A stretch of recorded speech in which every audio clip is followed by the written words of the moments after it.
Picture a perfectly normal Tuesday morning.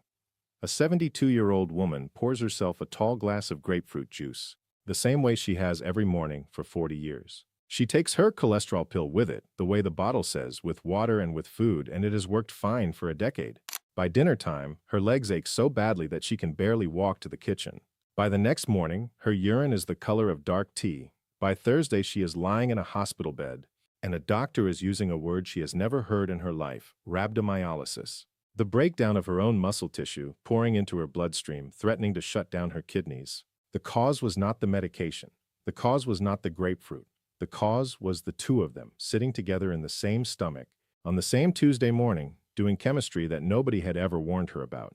This is the story of 6 common foods that quietly hijack the medications millions of Americans over 60 take every single day. It's a story about drug-food interactions and polypharmacy, the medical reality where seniors manage multiple prescription medications simultaneously. And here's the part that should make every listener lean forward. One of these foods is sitting in the produce drawer right now. Another is in the cheese case. A third is in the small jar on the kitchen counter labeled salt substitute, the very same jar a doctor recommended last year to help with blood pressure. A fourth is on the breakfast table, sitting in the milk pitcher, right next to the thyroid pill that has not been working quite right for months and nobody can figure out why. Most older Americans have heard the warning about grapefruit. It shows up as a small pink sticker on the side of certain prescription bottles. What almost nobody has been told is that grapefruit is not the exception. Grapefruit is the warning shot. A handful of ordinary foods, eaten without a second thought at breakfast, lunch, or dinner, are capable of disabling, amplifying, or canceling out some of the most widely prescribed medications in American senior care. The consequences range from a thyroid pill that simply stops working all the way to a blood pressure crisis severe enough to put a healthy 70-year-old in an emergency room before lunch. Here is why this story matters more than almost any other senior health story. The average American over 65 takes between 4 and 5 prescription medications every single day, a condition known medically as polypharmacy. Every one of those pills was tested by a pharmaceutical company in a clinical trial, and almost none of those trials accounted for what the patient ate alongside the pill. The food sitting next to the prescription is, in a very real sense, part of the prescription. Nobody is told that. 6 foods, 6 interactions. One of them is in the kitchen right now. The grapefruit story begins with an enzyme called CYP3A4. It lives in the wall of the small intestine, and its job is to break down roughly half of the prescription drugs ever brought to market before they enter the bloodstream. Without this enzyme, a normal dose of certain medications would behave like a much larger dose, and the body would receive far more drug than the prescription label ever intended. Grapefruit contains a class of compounds called furanocoumarins, and these compounds permanently disable CYP3A4 inside the intestinal wall. The effect is not subtle, and it is not brief. A single grapefruit or a single 8-ounce glass of grapefruit juice can reduce CYP3A4 activity by roughly 50% within 4 hours. The enzyme does not simply recover when the grapefruit is digested.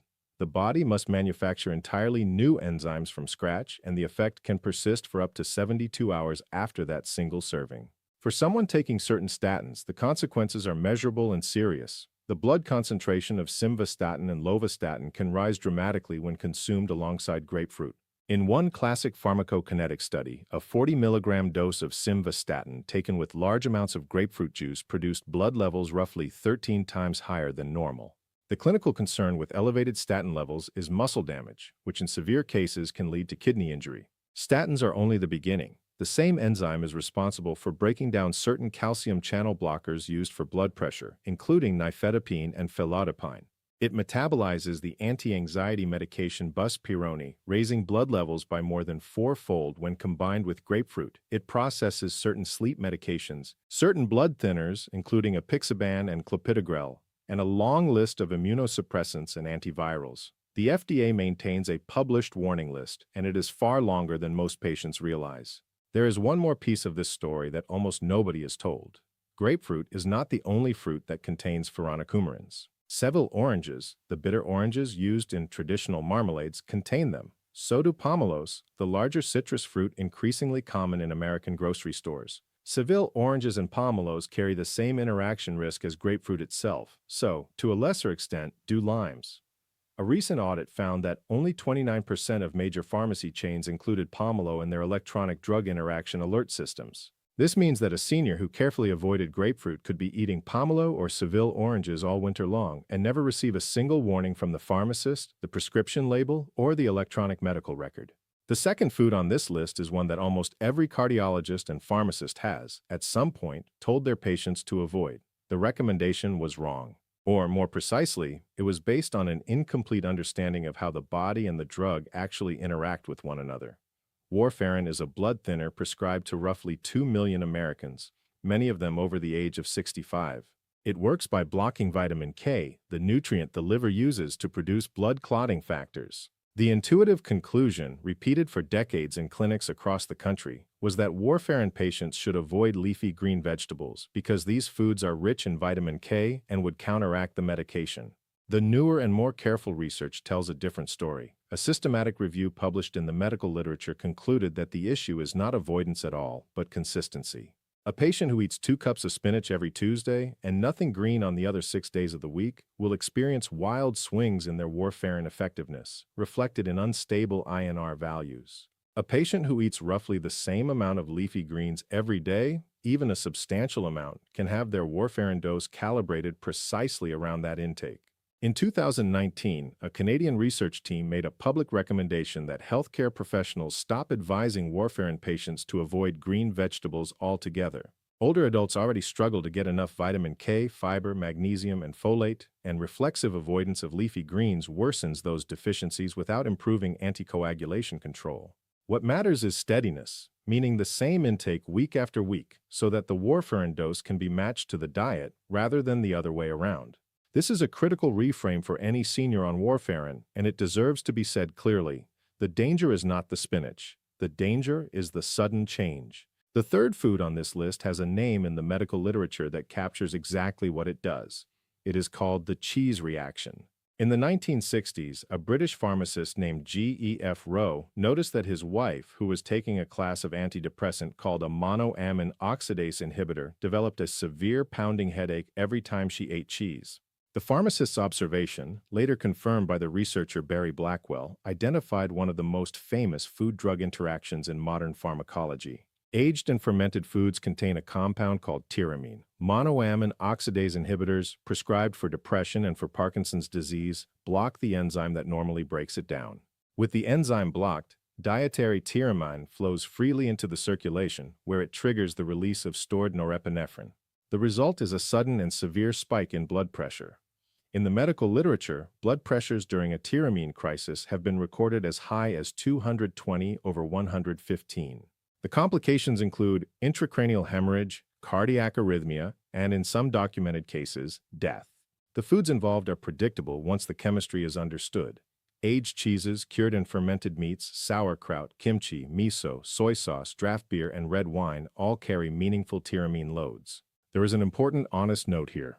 Monoamine oxidase inhibitors are no longer first-line antidepressants. The tyramine warning still matters for Parkinson's patients taking selegiline or rasagiline at higher doses. For those patients, this dietary restriction is not optional, and the cheese plate at a family gathering is a genuine medical hazard. The fourth food is not a food in the traditional sense at all. It is the small jar marketed as a heart-healthy alternative to table salt. The active ingredient in most salt substitutes is potassium chloride. For a person with healthy kidneys and no medications affecting potassium chloride is genuinely useful. These medications work by reducing the body's secretion of aldosterone, the hormone that tells the kidneys to dump potassium into the urine. With aldosterone suppressed, the kidneys hold on to potassium. In a senior, the risk is meaningful. The condition is called hyperkalemia.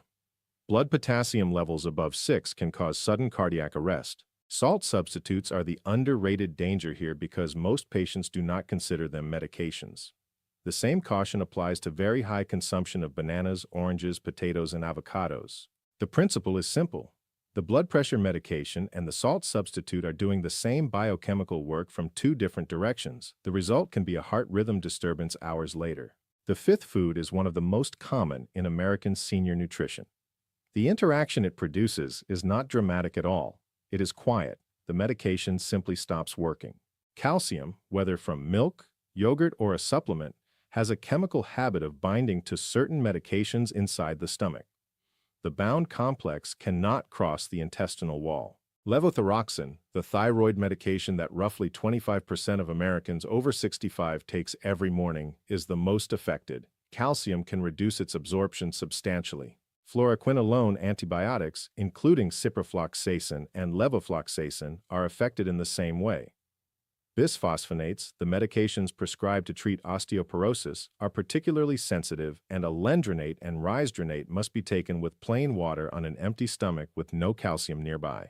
The cruel irony is that a senior treating osteoporosis takes a medication like alendronate, and if taken with the calcium supplement intended to support their bones, the medication is partially neutralized. The sixth and final food is the most surprising one on this list, because it does not look like a food at all. It looks like candy: black licorice. Traditional licorice root extract contains a compound called glycyrrhizin. Inside the body, it behaves like the hormone aldosterone, telling the kidneys to retain sodium and water. In November of 2024, a case report described a 78-year-old man who arrived at a British hospital with refractory hypokalemia and newly worsening hypertension. His potassium normalized when the licorice was stopped. Licorice can reduce the effectiveness of antihypertensive medications, including ACE inhibitors, angiotensin receptor blockers, calcium channel blockers, and diuretics. It can dangerously amplify the toxicity of digoxin, the heart failure medication still prescribed to many older patients because digoxin's safety margin shrinks as potassium falls, and it can interfere with warfarin metabolism, potentially reducing the blood thinner's effectiveness as well.